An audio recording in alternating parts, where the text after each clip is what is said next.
Assalamu alaikum warahmatullah.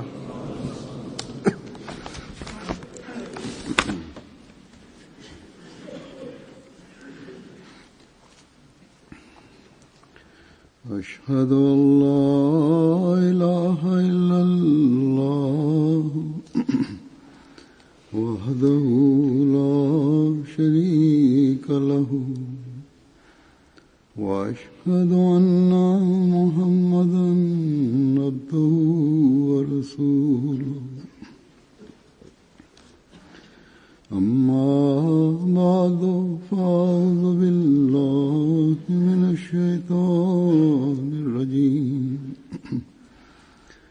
بسم الله الرحمن الرحيم الحمد لله رب العالمين الرحمن الرحيم مالك يوم الدين إياك نعبد وإياك نستعين اهدنا الصراط المستقيم صراط الذين أنعمت عليهم غير المغضوب عليهم ولا الضالين. Muslim Maud radiyallahu anhu Masihe Maud aleyhisselamning siratlar vaqialarini bayon qilar ekanlar. O'sha vaqialardan shundayin o'ta nozik xulosalar chiqarib oladilarki, ular mo'minga iymonning to'g'ri yo'lini ko'rsatib, uni Allohning dinini haqiqiy tanuvchi va uning haqiqatini tushunuvchi kimsaga aylantirardi.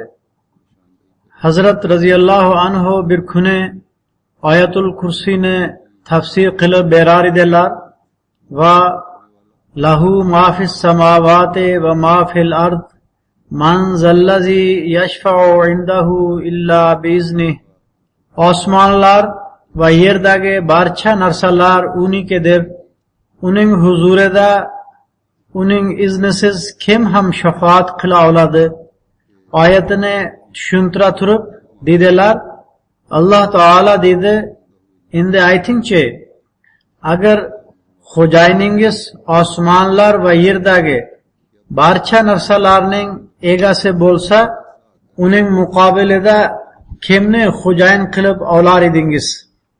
Odamlar biz faqat Allohgina ibodat qilamiz, undan boshqasiga ibodat qilmaymiz deb iddao qiladilar. Lekin ular Allohdan boshqasining nomi ila sadaqa qiladilar va ular Allohga yaqin kishilardir va uning oldida ular uchun shafaat qiladilar deya gumon qilib, ulardan ehtiyojlarini talab qiladilar. Hazrat radhiyallohu anhu deydilar, Alloh taolo bizning huzurimizda bizning iznimizsiz hech kim shafaat qila olmaydi deydi. So'ng yana deydilar, bu asrda Masih Maud alayhissalomdan ulug'roq boshqa kim bor edi? Shunga qaramay bir kuni u kishi Navob Muhammad Ali Xonning o'g'li Abdurrahmon kasal bo'lganida u kishi uchun duo qilayotganlarida kasal chorasiz o'limga yaqinlashmoqda degan vahiy qabul qildilar. Shunda Hazrat alayhissalomning xayollariga Navob Muhammad Ali Xon ortida hamma narsani qoldirib Qodiyonga kelib muqim bo'ldi va shu holatda uning o'g'li vafot qilsa, u katta baloga uchraydi degan fikr keldi. Shuning uchun Hazrat alayhissalom Allohning huzurida men uning shifosi uchun shafaat qilaman dedilar. Shu ondayoq vahiy keldiki, uning huzurida uning iznisiz kim ham shafaat qila oladi? Masih Maud alayhissalom shundayin darajada ulug' va buyuk kishi edilarki, butun olim 13 asrdan beri u kishini kutayotgan edi. Biroq Allohning huzurida shafaat qilganlarida Alloh taolo u kishiga uning huzurida uning iznisiz kim ham shafaat qila oladi deya javob berdi. Hazrat alayhissalom deydilar, o'sha vahiyni qabul qilgan paytimda qulib tushdim va badanim titrab ketdi. Jonim chiqay deb qoldi. Ahvolim shu darajaga yetgach, Alloh taolo dedi, biz senga shafaat uchun izn berdik. Hozir shafaat qilsang bo'ladi. Shunda Hazrat alayhissalom shafaat qildilar va Abdurrahimning sog'ligi tiklandi. Alloh taolo Masih Maud alayhissalomning duolarini ijobat qilishi va u kishiga shafaat qilishga izn berishi bu uning fazlu marhamati edi. Bas agar Alloh taolo Masih Maud alayhissalomdek shaxsga sen kimsan-ki mening huzurimda shafaat qilsang desa, o'zlarini ulug' deb biluvchilar uning huzurida qanday shafaat qilsinlar? Shuningdek hadislardan ham ma'lum bo'ladiki, Nabiy sallallohu alayhi vasallam u kishiga izn berilgach shafaat qiladilar. Bas falonchi odam uni shafaat qiladi deya gumon qiluvchi kishidan ham nodonroq kimsa bormi? Ushbu xato fikr jamiyatimizda qabrlarga ibodat qilishlik yomon odatini keltirib chiqardi va odamlar Allohga shirk keltirib o'z murshidlariga ibodat qila boshladilar. Har bir Ahmadiy esda tutsinki, Alloh taolo Nabiy sallallohu alayhi vasallam haqida ham u kishiga izn berilgach shafaat qilishlarini aytgan. So'ng Muslih Maud radhiyallohu anhu Alloh taolaning Masih Maud alayhissalomga o'z qudrati ajoyibotlarini qanday ko'rsatish misolini bayon qilib deydilar. Hazrat alayhissalom bir safar qattiq yo'talga uchradilar. Aslida Hazrat alayhissalom eng kichik o'g'illari bo'lmish Muborak Ahmadning kasalini davolashda tom o'tirar edilar. Muslih Maud radhiyallohu anhu deydilarki, men o'sha kunlarda tun vaqti soat 12 larda yotib vaqtli uyg'onar edim. Lekin har safar uxlashga borganimda Hazrat alayhissalomni uyg'oq ko'rardim. Har safar tongda uyg'onganimda ham u kishini uyg'oq ko'rardim. O'sha katta mashaqqat sababli Hazrat alayhissalom yo'talga uchrab kasal bo'ldilar. Muslih Maud radhiyallohu anhu deydilar, u kishiga dori berish va boshqa xizmatlarini qilish menga topshirildi. Albatta kimgaki biror topshiriq berilsa, u uning o'shanga kirishishga haqqi bor deb ham gumon qiladi. U kishining taomlari va ichimliklarini tekshirishni tabibligimning haqqi deb bilardim va u kishiga maslahat sifatida u yoki bu narsani yemaslikni eslatib turardim. Ingliz dorilari bilan birga birinchi xalifa radhiyallohu anhuning tibbiy retseptlari ham qo'llanar edi. Lekin yo'tal kuchayib borar edi. Bu 1907-yilda bo'lgan edi. Abdul Hakim Murtad Hazrat alayhissalomning qattiq yo'talga duchor bo'lganlari haqida o'qiganida Mirza sil kasali bilan o'ladi deb yozdi. Shu sababli masalaga katta e'tibor berar edik. Toki bu kimsa o'zining xato gumoni ila xursand bo'lmasin. Qisqasi Hazrat alayhissalom juda qattiq yo'taldan qiynalar edi va ba'zida yo'tal shunday xuruj qilardiki, go'yo nafslari to'xtab qoladigandek edi. O'sha kunlarda Qodiyan tashqarisidan bir ziyoratchi keldi, ya'ni Hazrat shunday holatda bo'lib turgan paytlarida keldi. U hadiya sifatida ba'zi bir mevalar olib kelgandi. Muslih Maud radhiyallohu anhu deydilar, o'sha mevalarni Hazrat alayhissalomga taqdim qildim. U kishi ularga boqib, so'ng bu birodarga seni Alloh mukofotlasin degin dedilar va so'ng ulardan bir donasini olib, ehtimol banan bo'lsa kerak, tanovul qildilar. Muslih Maud radhiyallohu anhu deydilar, Hazrat alayhissalomga meni dori darmon berib turganim uchun mendan so'radilar, bu meva yo'talga foydasi bormi yoki ehtimol menga dars berish uchun so'ragandirlar. Men bu yo'tal uchun yaxshi emas dedim. Hazrat alayhissalom tabassum qildilar va mevani archib yeya boshladilar. Men avvalgi gapimni takrorlab, yo'tal qattiq va bu mevani yemoq yo'tal uchun yaxshi emas dedim. Hazrat tabassum qildilar, lekin yeyishda davom etdilar. Men nodonligimdan Hazrat alayhissalom uni yemasliklari uchun turib oldim. Lekin u kishi yana bir bor tabassum qildilar va dedilar: "Hozir men yo'tal yo'qoldi" degan vahiy qabul qildim. Hazrat alayhissalom hech bir dori tanovul qilmay turgan va himoya choralariga amal qilmay, aksincha unga xilof ish qilgan paytlarida yo'tal yo'qolib ketdi. Hazrat alayhissalom bir oy davomida muolaja qilinib turganlar va yo'tal ketmasdi. Bu ilohiy tasarruf edi. Hazrat radhiyallohu anhu deydilar, umuman chorasi ko'rilmaganda kasallik kuchayadi va muolaja bilan kishi sog'ligini qaytaradi. Lekin Alloh taolo bu ishlarga xohlagan paytda qo'shiladi va shuning uchun Alloh taolo insonga duo qurolini ishlatishni o'rgatdi. Bas agar kishi Allohning huzuriga borib, men erkinlikni xohlamayman, chunki men vaziyatimni ko'tara olmayapman, ishlarimga qo'shilishingni iltimos qilaman desa va so'ng Alloh taolo uni tavakkul qiluvchi banda bo'lganligini ko'rsa va haqiqatan ham Alloh uning vaziyatiga aralashmoqni xohlasa, ana shunda u aralashadi va o'z qudratidan bir namuna ko'rsatadi. Muslim Maud radhiyallohu anhu shu voqeadan so'ng iymonni kuchaytiruvchi boshqa bir misolni zikr qiladilar. U lekramga aloqador misol bo'lib, Hazrat radhiyallohu anhu dedilar: "Sog'liq uchun barcha sabablar muhayyo bo'lib turishga qaramay, agar Alloh taolo xohlasa kasallik paydo bo'lishi mumkinligiga lekromning voqeasini misol tariqasida taqdim qilish mumkin." Alloh taolo lekrom borasida Masih Maud alayhissalomga vahiy tushirish orqali u hayitning 2-kunida o'ladi va bu ish 6 yil orasida amalga oshadi degan edi. 6 yil davomida har yili 2-3 kun saqlanish chorasini ko'rish qiyin emas edi.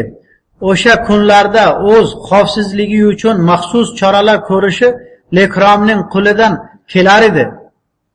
Shularga qaramay va zohiriy vaziyatlarning noqulay bo'lishiga qarshi Alloh taolo Masih Maud alayhissalomning bashoratlarini amalga oshirdi. Lekromning o'limi 6-mart kuni taqdir qilingan edi va lekrom o'z toifasining markaziy boshqaruvi tomonidan Multon shahriga yetib kelish buyrug'ini oldi. U yerga yetib bordi va 4-martgacha 4 ta leksiya o'qidi. So'ng boshqaruv unga telegramma orqali Sakkir shahriga borish xabarini berdi. Biroq Multondagi oriylar toifasi vabo tarqalgani sababli uni u yerga borishdan man qildi. Shundan so'ng lekrom Muzaffargarga borishga tayyorlandi. Lekin nega darhol Lahorga qaytganini bilmaymiz. U yerga 6-mart kuni yetib bordi. Agar o'sha kuni qaytmaganida bashorat amalga oshmas edi. Lekin Lahordan tashqarida bo'lishi uchun ochiq munosabat bo'lishiga qaramay, u Lahorga belgilangan vaqtda qaytdi va o'ldirildi. Bu misol salomatlik va himoya choralari bo'lishiga qaramay kishi halok bo'lishi mumkinligini ko'rsatadi. Bas Alloh taolo insonning ishlariga aralashadi va o'z qudratini xohlagan paytda va kayfiyatda ko'rsatadi. Yuqorida Hazrat alayhissalom o'g'illari Mirza Muborak Ahmadning kasalini davolashlari sababli salomatliklariga zarar yetganligi zikr qilindi. Hazrat alayhissalom uni juda yaxshi ko'rar edilar. Muslim Maud radhiyallohu anhu u haqda bir voqeani eslab deydilar: "Bizning Muborak Ahmad degan kichik ukamiz bor edi. Uning qabri Behishti maqbarada bo'lib, Masih Maud alayhissalom ziyoratgohlarining sharqiy tomonida joylashgan. Hazrat alayhissalom uni xos suratda yaxshi ko'rar edilar. Kichkina bo'lganimizda qanday qilib tovuq parvarish qilishga qiziqqanimizni eslayman. Masih Maud alayhissalom unga bo'lgan muhabbatlarini qanday qilib izhor qilganlar va unga qanday e'tibor berganlar." Muslim Maud radhiyallohu anhu shuni eslab deydilar: "Tovuq parvarish qilishga qiziqardik. Menda bir necha tovuq bor edi. bir nechasi Mir Ishoq sohibda va ba'zisi esa Mirza Bashir Ahmad sohibda edi. Bolalik qiziqishimiz sababli tongda tovuqxonaga borib kafasini ochardik. So'ngra tovuqlarimiz tuqqan tuxumlarni sanib, ularning soni bilan o'zaro maqtanar edik. Shunda ba'zimiz mening tovuqlarim shuncha tuxum tug'di desa, boshqamiz mening tovuqlarim muncha tuxum tug'di der edi. Muborak Ahmad ham bizning mashg'ulotimizga qo'shilar edi. Bir kuni u to'sadan kasal bo'lib qoldi. Siyalkotlik bir xonim unga qarar edi va u buvi ismi bilan tanilgan edi. Bizlar va boshqalar ham uni buvi deb chaqirar edik. Birinchi xalifa radhiyallohu anhu uni bu nom bilan chaqirilishini yoqtirmas edilar.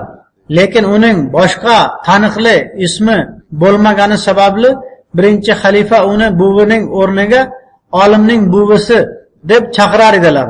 Muborak Ahmad kasallanganda buvi u tovuqlar ortidan quvgani va ularning oldida iflos joyda qolgani sababli kasallangan dedi. Masih Maud alayhissalom buni eshitganlarida Hazrat Ammojonga dedilar, tovuqlarni sanib, pulini bolalarga bering va yemoq uchun tovuqlarni so'yinglar. Muborak Ahmad Masih Maud alayhissalomning qalblariga juda aziz edi.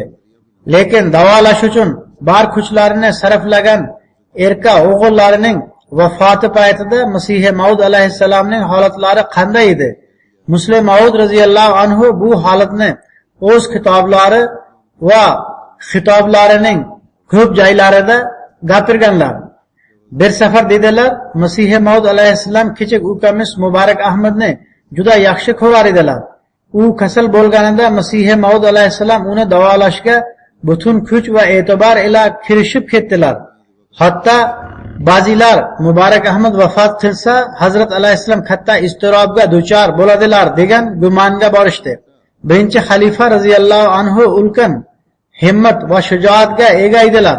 Muborak Ahmad vafot qilgan kunning tongida Masih Maud alayhissalom Muborak Ahmadning ahvolidan xabar olish uchun bomdod namozidan keldilar va o'sha paytda unga qarash va dori-darmon berish ishlarini men boshqarar edim. Uning ahvolini tekshirish uchun birinchi xalifani o'zimga hamroh qilgandim. Men birinchi xalifa radhiyallohu anhu, doktor Mirza Yaqubbek va ehtimol xalifa Rashididdin ham bo'lsa kerak. Barchamiz o'sha yerda edik. Birinchi xalifa Muborak Ahmadning ahvolidan xabar olish uchun yetib kelganida Masih Maud alayhissalom deydilar, bolaning ahvoli yaxshi ko'rinadi, chunki u uxladi. Haqiqatda esa bu uning oxirgi vaqti edi. Muslim Maud radhiyallohu anhu deydilar, u yerga birinchi xalifa bilan yetib borganimda Muborak Ahmad cho'zilib yotgan edi. Boshi shimol tomonda va oyoqlari junub tomonda edi. Birinchi xalifa uning chap tomonida turib, tomir urishini tekshira boshladilar va hech narsa sezmadilar. Shunda bezovtalandilar va Masih Maud alayhissalomdan tezda mushuk hozir qilinishini so'radilar. So'ng tomir urishini bilakka yaqin joyda tekshirishga urindilar. Biroq u yerda ham hech narsani sezmadilar. Shunda yana bir bor Masih Maud alayhissalomdan tezda mushuk hozir qilinishini so'radilar. So'ng tomir urishini sezish uchun qo'llarini bolaning qo'ltig'iga olib bordilar.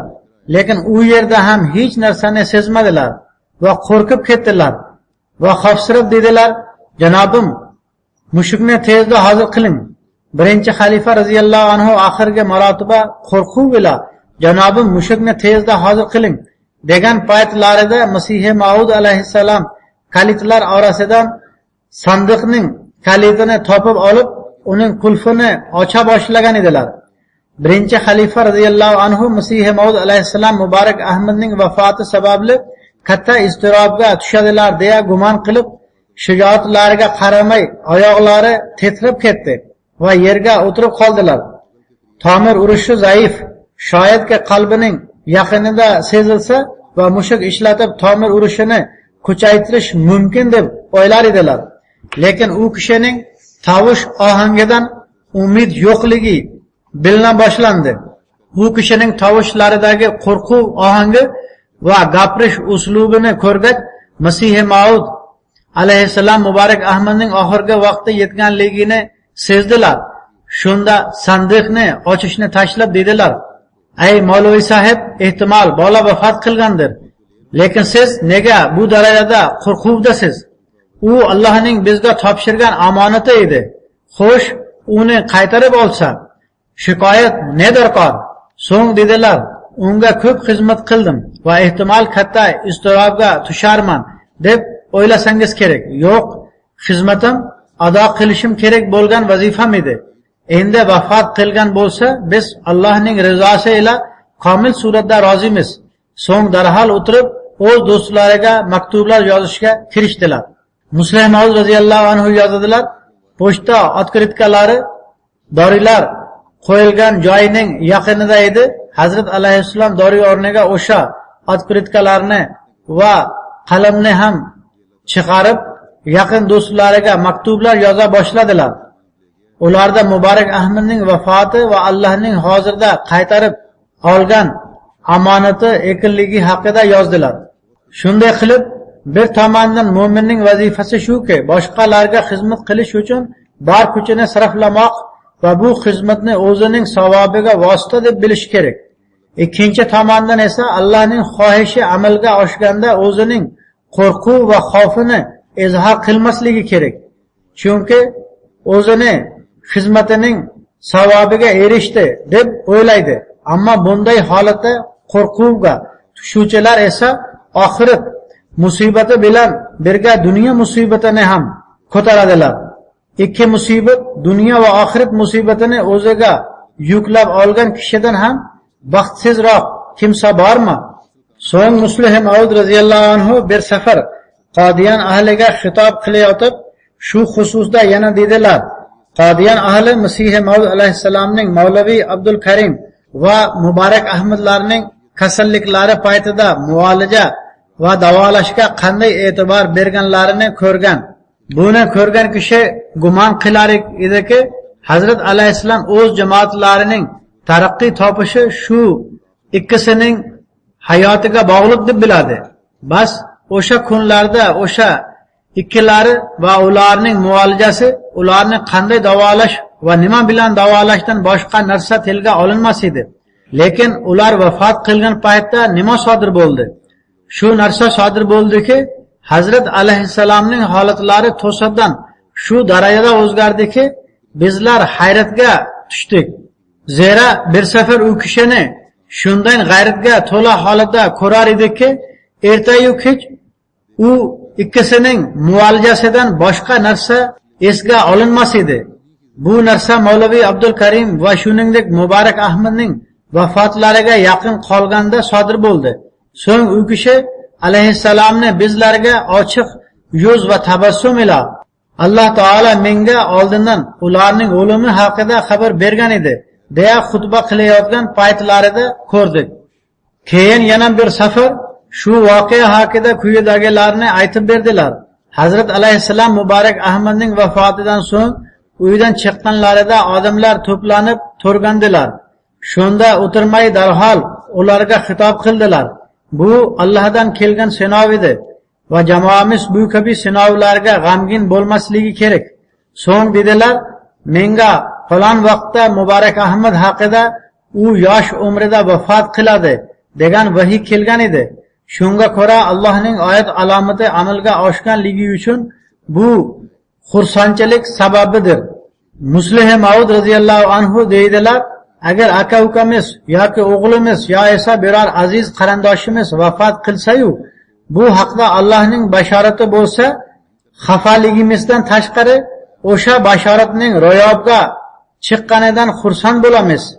Bundagi xursandlik ularni begona deb o'ylaganimizdan emas, aksincha ularni yaqinlarimizdan deb bilamiz. Lekin Alloh taolani bizga ulardan ham yaqinroq deb hisoblaymiz. Alloh taolaning biror oyat alomatini yashirishimiz mumkin emas. Dunyoga o'zimizning har ikki xususiyatimizni ko'rsatish bizning burchimizdir. Ya'ni bir tomondan dunyo ahlini Alloh taolaning buyuk bo'lmish g'azab oyat alomatidan xabardor qilib, bu oyat alomat Masihi Maud alayhissalomning haqliklarini isboti uchun zohir bo'lganini tushuntiramiz. Ikkinchi tomondan esa jabrdidalarga hamdardlik bildirishimiz kerak. Bundan murod turli ofatlar sababli yoki Allohning Masihi Maud alayhissalom bashorat qilgan g'azab oyat alomati sababli o'layotganlar, ular vatandoshlarimizdir. Bas ularga bu narsalar ortidagi sabab bu oyat alomatlar Masihi Maud alayhissalomning haqliklarini isbot qilish uchun sodir bo'layotganini xabar berishimiz kerak. Ikkinchi tomondan esa jabrdidalarga yordam berishimiz kerak.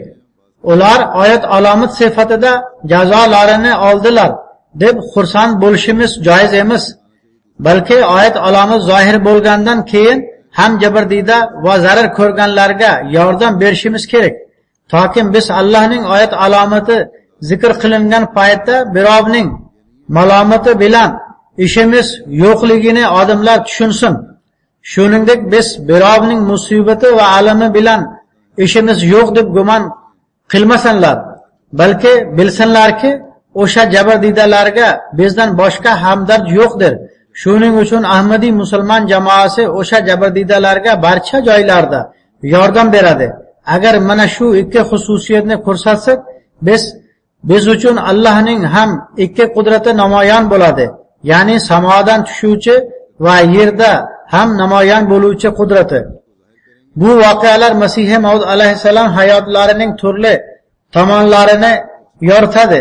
Hazrat alayhissalomning o'z bolasiga xizmat qilishlari va uning muolajasiga e'tiborlari, shuningdek yaqin ashablaridan birining ahvolidan tashvishlanishlari va uni davolashga diqqat e'tibor qilishlari, so'ng Allohning oyat alomati namoyon bo'lganida saodat izhor qilishlari, so'ng esa Allohning taqdiri amalga oshganda hech narsa bo'lmagandek tasarruf qilishlari, bular barchasi jamoa a'zolariga amaliy nasihatdir.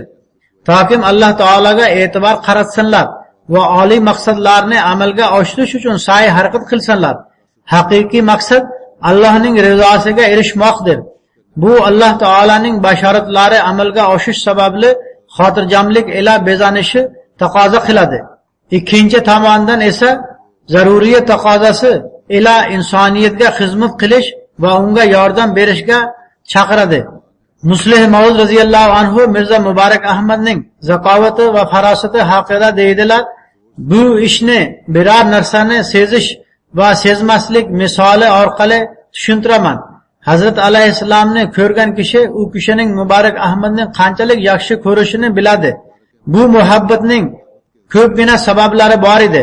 Avvalo Mirza Muborak Ahmad tanasi zaif bo'lib, tez kasal bo'lib turar edi. Shuning uchun Masihi Maud alayhissalom unga xos bir suratda jon kuyarlik qilar edilar. Ma'lumki, kishi birovga ko'p jon kuyarlik qilsa, qalbida unga nisbatan xos bir muhabbat paydo bo'ladi. Ikkinchidan, u bizlarning eng kichigimiz va yoshi juda kichik bo'lishiga qaramay juda zakovatli va farosatli edi. Uning zakovati va o'tkir aqli Masihi Maud alayhissalom uni yaxshi ko'rishlarining sabablaridan biri edi. Yoshi atigi 7 da bo'lganida she'r yozar edi va she'rlari tamoman vaznli edi. Bu uning zakovati va o'tkir xotirasiga bir misol edi.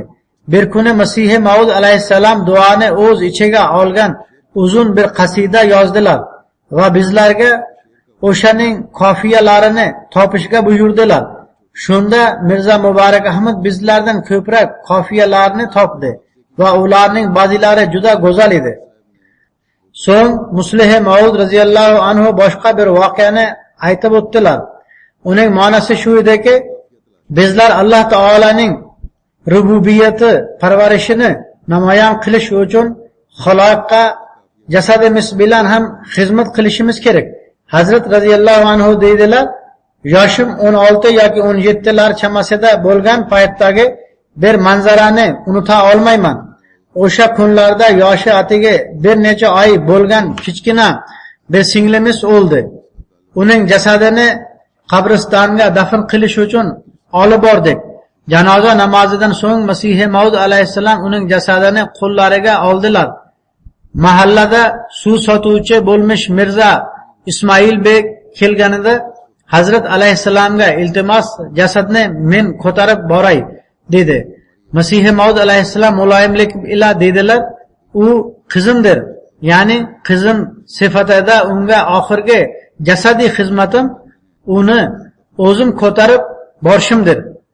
Muslih Maud radhiyallohu anhu bundan shunday xulosa chiqaradilar, agar Alloh taolaning Rabbul Alamin, ya'ni olamlar Parvardigori sifatini izhor qilmoqchi bo'lsangizlar, insoniyatga jasad bilan xizmat qilishingiz kerak.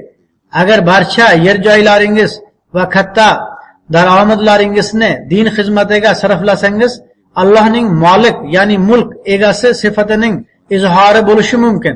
Lekin toki qullaringiz ila amal qilmasangiz va kambag'allar xizmatiga tayyor turmasangiz, Rabbul Alamin sifatini izhor qila olmaysiz.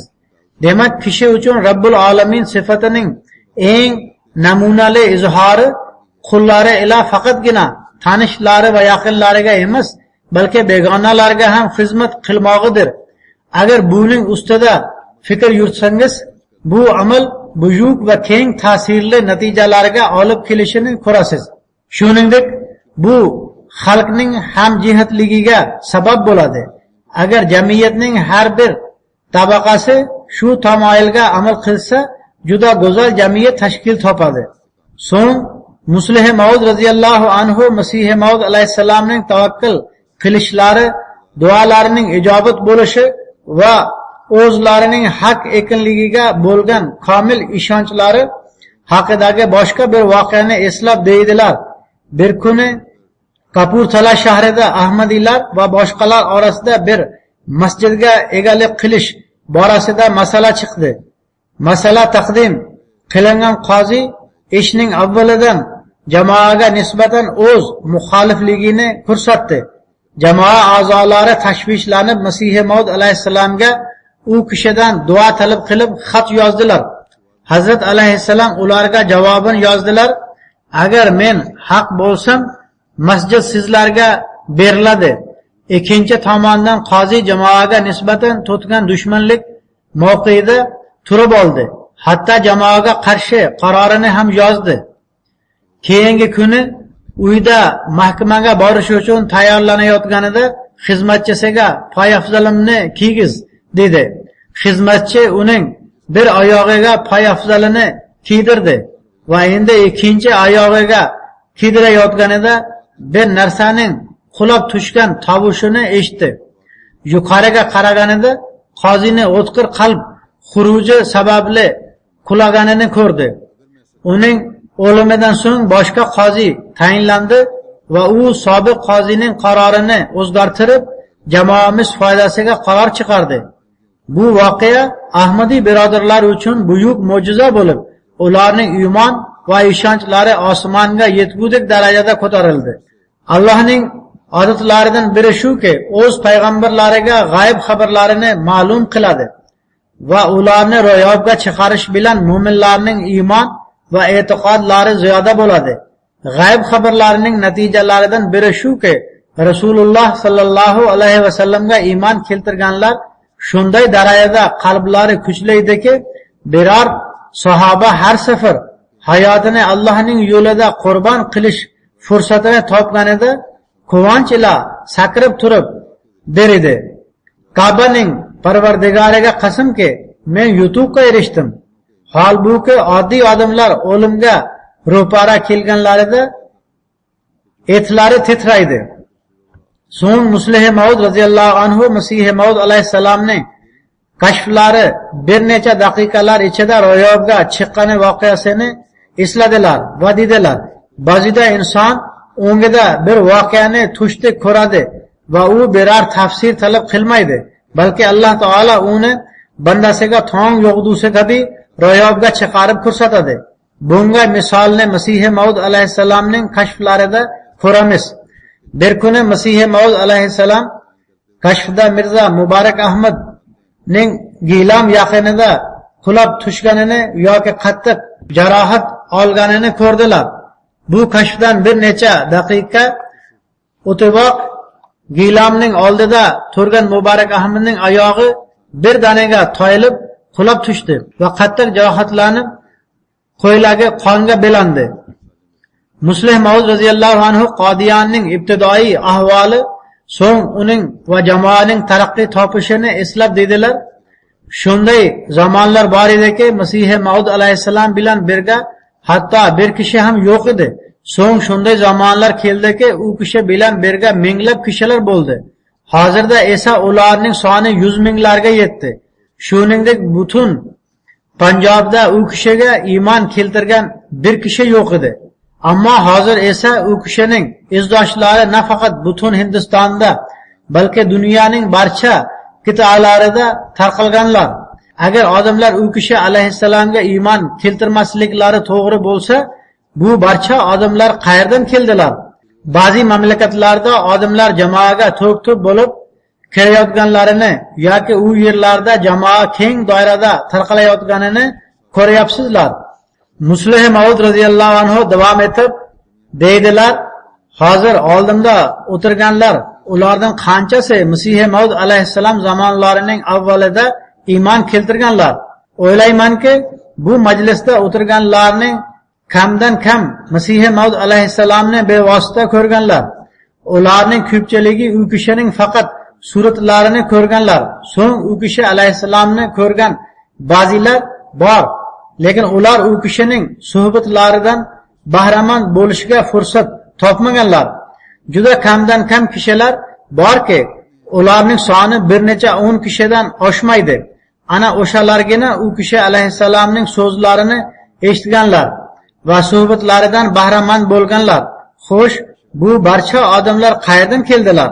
Hazrat roziyallohu anhu deydilar, mening tug'ilishim va bayt voqealari yonma-yon yuruvchi ikki voqeadir. Balog'at yoshimga yetganimda da'vatni yetkazish amaliyoti bir necha yil oldin boshlangan edi.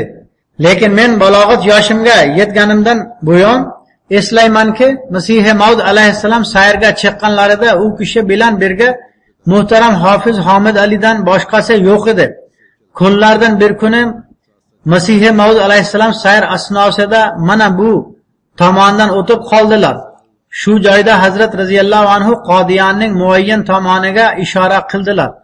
Shunda men u kishiga hamroh bo'lish uchun turib oldim. O'sha paytda yoshim kichik edi. O'sha davrda men ishora qilgan tomonda begona o't o'landan boshqa narsa yo'q edi. Va hozirda Ta'limul Islom madrasasi hamda talabalar turargohi va masjid joylashgan butun mintaqa sahroga o'xshardi. Chunki u yerda o't o'lan va xashiqdan boshqa narsa yo'q edi. Masih Maud alayhissalom shu tomonga sayr qilish uchun keldilar va men turib olganim uchun meni ham hamroh qildilar. Ozgina masofa bosib o'tgach, charchoq va malollikdan shikoyat qila boshladim. Shunda meni ba'zan Masih Maud alayhissalom va ba'zan Hofiz Hamid Ali ko'tarib olardi. Bu manzarani hech ham esimdan chiqara olmayman. Demak, o'sha paytda Masih Maud alayhissalom o'z iddaolarini e'lon qilgan edilar. Lekin u kishiga iymon keltirganlar juda kam edi. Qodiyanga biron kishi juda nodir holatda kelar edi.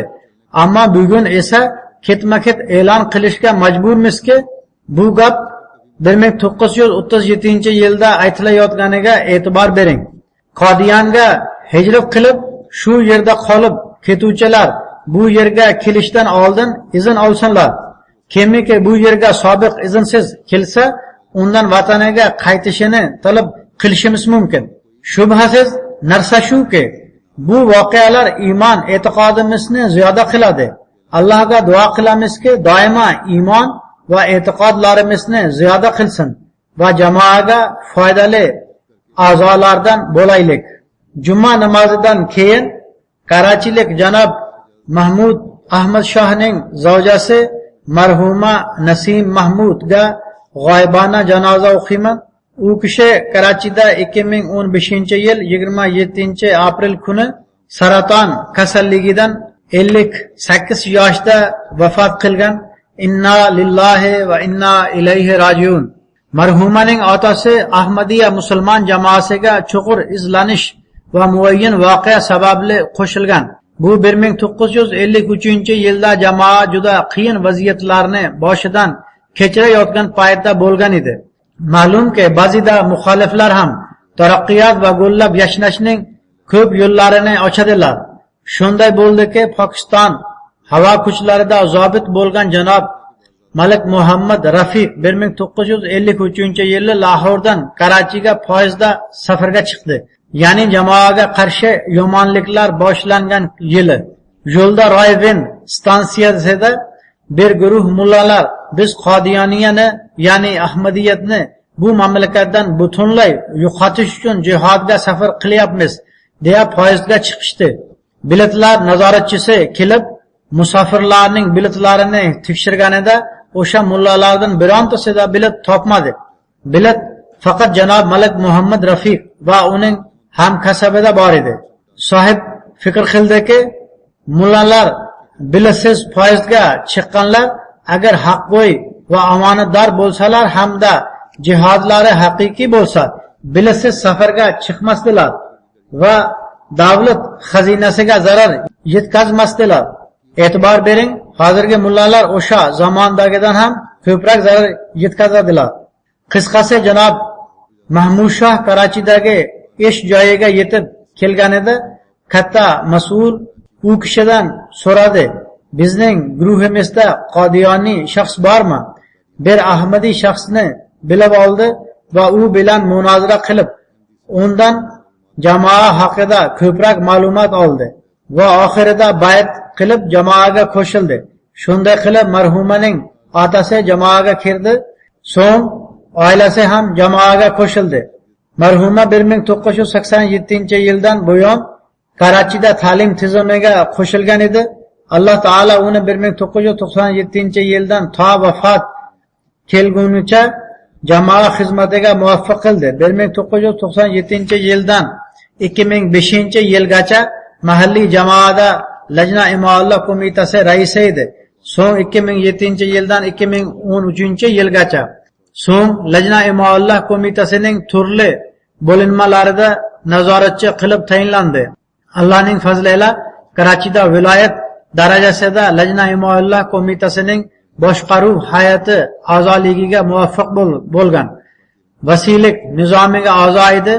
O'zidan keyin eri janob Mahmud Ahmad Shoh 2 o'g'li va 2 qizi qoldi. O'g'illari jamoada da'vatchi bo'lib ishlaydilar. Birining ismi janob Shohid Ahmad bo'lib, Nigeriyada da'vatchi bo'lib ishlaydi. Ikkinchi o'g'li janob Mashhud Ahmad Britaniyadagi Ahmadiyya jamoasining universitetida o'qituvchi bo'lib xizmat qilmoqda va janozaga borishga imkoni bo'lmadi. Janob Mashhud Ahmad deydi: ota-onamiz o'g'illarini Qur'oni Karimning hofizi qilishga muvaffaq bo'ldilar va so'ng ular Qur'onni yodlashgach, ularni Ahmadiyya jamoasiga qo'shdilar va Allohning yo'liga vaqf qildilar. Anim doimo va har bir ishda dinni dunyodan ustun qo'ydilar. Yoshligimizdan qulog'imizga sizlar jamoaga xizmat qilishingiz kerak degan so'zlari o'rnashib qolgan. Yoshligimizdan har tunda uxlashdan oldin bizga taniqli duolarni o'qish va haqqimizga duo qilish odatlarini eslayman. Shuningdek, Masih Maud alayhissalomning duo qasidalarini ham go'zal tovushda hamda alam va istirobli lahjada o'qir edilar. Menga doimo aking jamoaning da'vatchisi bo'ladi va sen Rabbahga Qur'oni Karimni yodlash uchun borishing kerak der edilar. Allohning fazli bilan har ikkimiz Qur'oni Karimni yodlashga va Ahmadiyya universitetini tamomlab jamoaga da'vatchi sifatida hayotimizni bag'ishlamoqqa muvaffaq bo'ldik. Rabbahda Qur'oni Karimni yodlatish madrasasida o'qigan paytlarimizda onamiz taxminan har oyda Karachidan Rabbahga safar qilar edilar. Holbuki o'sha paytlarda poyezdlar tizimi juda yomon bo'lib, safar qilish juda malol qilardi. Kelib o'sha paytlarda Qur'ondan yodlagan narsalarimizni eshitar edilar. Keyingi kuni Karachiga qaytishdan oldin kiyimlarimizni yuvib, dazmollab qo'yar edilar. Janob Mashhud Ahmad uning janozasi va dafn marosimiga bora olmadi, lekin bir necha kun avval borib onasini oxirgi kasallik davrida ziyorat qilgandi. U deydi: u kishini ziyorat qilish uchun borganimda men doimo Allohga duo qilamanki, Rabbim meni din xizmati uchun hayotlarini bag'ishlagan farzandlarim uchun imtihon qilmasin dedilar. Hayotlarining ko'zga ko'rinadigan tomoni shuki, qarindosh qizlar va ulardan boshqalarga ham ko'p yordam berar edilar. U kishining jamoa va jamoa a'zolari ila g'amxo'rlik va muhabbat asosidagi aloqalari ajoyib bo'lib, barcha tomon va muhitlari ila ajralib turardi. Allohga duo qilamizki, uning darajatlarini baland qilsin va farzandlarini ham uning yaxshiliklarini davom ettirishga va uning duolariga merosxo'r bo'lishlariga muvaffaq qilsin. Amin.